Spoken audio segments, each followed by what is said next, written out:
This video is the first of 3 videos going over the section 3-4 exponential and logarithmic equations notes. So in the equations we see on the screen here, first of all we notice that all of these equations we begin with a logarithm in the equation. And so the key throughout this section is going to be remembering that logarithms and exponentials are inverses, and that's really the key to the first half of this chapter, is that exponential functions and logarithmic functions are inverses. They undo each other. So we'll continue to hit on that idea as we go throughout this particular lesson. We're just going to go through these one at a time. You'll see each of these sort of represents a problem type in your homework. So in the first problem, what we notice is that we have log base 5 on both sides of the equal sign. And also, everything on the left is inside of 1 logarithm base 5. Everything on the right is inside of 1 logarithm base 5. So that does in fact mean that I can just basically cancel out the logs. There's 2 ways I can think about it. One is just, okay, if the log base 5 of this is equal to the log base 5 of this, well then the 2 things must be equal, because I'm doing the same thing to them. So they must, in fact, be equal. I can also think about it as sort of algebraically using a base of 5 on each side. And then 5 to the log base 5, that cancels out, leaving me with just what's inside here. So then I have 2x plus 3 equals 19, subtract the 3, we get 16, divide the 2, we get x equals 8. Okay. When we contrast this with number 2, now both sides of the equal sign have a log base 2, but there's stuff outside of that logarithm. So I have to get that stuff inside the logarithm before I'm able to cancel out the logs. So I have to rewrite this as log base 3 of x cubed and log base 2 of 27 to the negative first.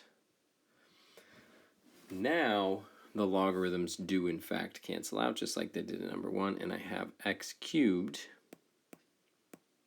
equals, well, 27 to the negative first is 1 over 27, and then I cube root both sides, or I just think about, okay, what cubed would be 1/27th? Well, 1/3. And that's my answer.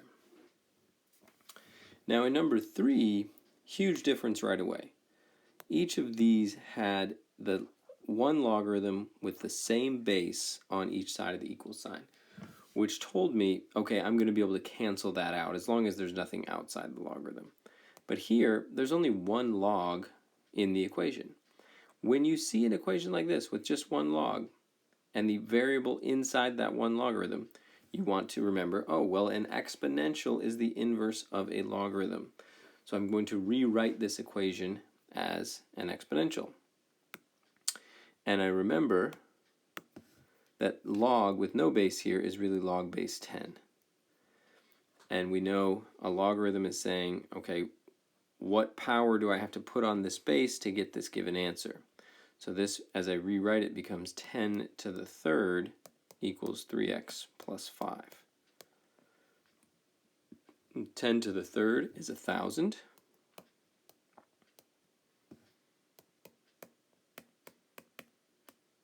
Subtract the 5, divide the 3, and we're just going to get 995 divided by 3 is x. Okay. Number 4, kind of building on the theme here, well, now I don't have a logarithm on each side, just like over here, but now I do have 2 separate logarithms. So just like I said up here, well, before I can get rid of those logarithms, I have to get rid of everything outside of the logarithm. Same is true here. And I have 2 choices. I could either move this log to the other side, but then I'm still going to have this 2 here that I'm going to have to deal with, because that will be outside of a logarithm. Or the other choice is to use my properties of logarithms and combine these two separate logs into one. And that's the way I'm going to do it. There are some ways you can do it the other way, but I think this is the better way.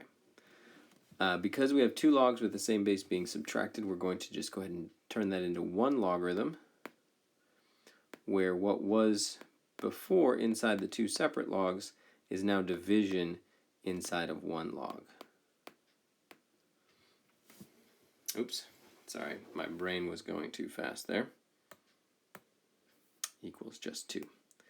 And now, because we have, as we did to start number 3, just one logarithm on one side, and my variable is inside that logarithm, I'm going to rewrite this in exponential form, remembering that natural log is really log base e. So then this will be e squared is equal to x plus 1 over x. And now we do have some ugly algebra to deal with here. So important. Remember that e squared is a number. It behaves in terms of my algebra the same as if that was just a 3. It's not a 3, but I can treat it the same way. So the first thing I want to do here is get my variable out of the denominator. So this is x e squared equals x plus 1. And then if we remember our solving multi-step equations from Math 1, we know, okay, if I have an x on both sides of the equal sign, I want to get everything with an x on one side, everything without an x on the other. So I just subtract that x over, leave the 1. Now, if this was a 3, then I would have 3x minus x is 2x. But because this is an e squared, well, what I have is whatever this number is. If it was a 3 minus 1x, 3 minus 1 is 2. Now it's just e squared minus 1. I can also think about that as factoring out the x. X times the quantity, e squared minus 1 equals 1. And then I just divide by that number. X equals 1 over e squared minus 1. And this is our first group of problem types here, where we're looking at several different options of starting with logarithms in the equation.